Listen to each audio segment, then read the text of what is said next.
আফগানিস্তানের মাটিতে সক্রিয় সন্ত্রাসী গোষ্ঠীগুলোর লাগাম টানতে তালেবান সরকারের প্রতি আহ্বান জানিয়েছে পাকিস্তান ও চীন। দুই দেশ বলছে, শুধু আফগানিস্তান নয়, বরং তাদের নিজস্ব নিরাপত্তার জন্য বড় হুমকি হয়ে উঠেছে এসব গোষ্ঠী। বৈঠকে চীন পাকিস্তান ইকোনমিক করিডোর আফগানিস্তান পর্যন্ত সম্প্রসারণের প্রস্তাব পুনর্ব্যক্ত করেন পাকিস্তানের উপপ্রধানমন্ত্রী ও চীনা পররাষ্ট্রমন্ত্রী। বুধবার পাকিস্তান আফগানিস্তান চীনের ষষ্ঠ ত্রিপক্ষীয় সংলাপে এ আহ্বান জানানো হয়। তালেবান ক্ষমতায় ফেরার পর কাবুলে এটিই ছিল প্রথম বৈঠক, যেখানে নিরাপত্তা ইস্যুই ছিল আলোচনার কেন্দ্রবিন্দুতে। বৈঠকের পাশাপাশি আফগান নেতাদের সঙ্গেও পৃথকভাবে আলোচনা করেন পাকিস্তান ও চীনের পররাষ্ট্রমন্ত্রীরা।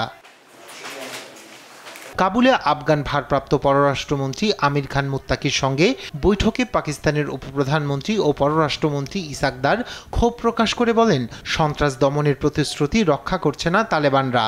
রাজনৈতিক ও বাণিজ্যিক সম্পর্কে উৎসাহব্যঞ্জক অগ্রগতি হয়েছে, কিন্তু নিরাপত্তা বিশেষত সন্ত্রাস বিরোধী সহযোগিতায় অগ্রগতি খুব ধীর, যা দুঃখজনক। আমরা টিটিপি ও বেলুচিস্তান লিবারেশন আর্মির বিরুদ্ধে সুনির্দিষ্ট যাচাইযোগ্য ব্যবস্থা গ্রহণের জন্য আফগান সরকারকে আহ্বান জানাচ্ছি।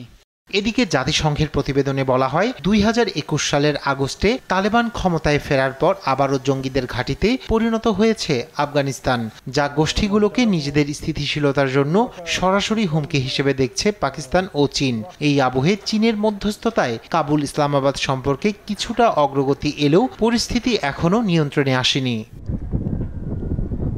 রায়হান কবির শুভ্র, নিউজ ডেস্ক, দেশ টিভি।